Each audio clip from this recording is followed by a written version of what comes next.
You ask Tiger to solve. This deals with linear equations with one unknown. The final result is x equals 1/7. Let's solve it step by step. Simplify the expression. Find the greatest common factor of the numerator and denominator. Factor out and cancel the greatest common factor. Swap sides.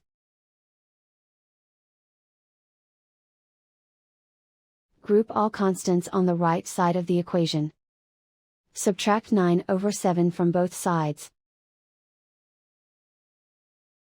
Combine the fractions. Combine the numerators.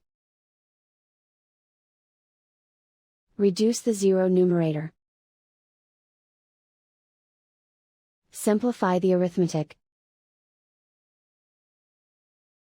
Combine the fractions. Combine the numerators. And so the final result is x equals 1/7.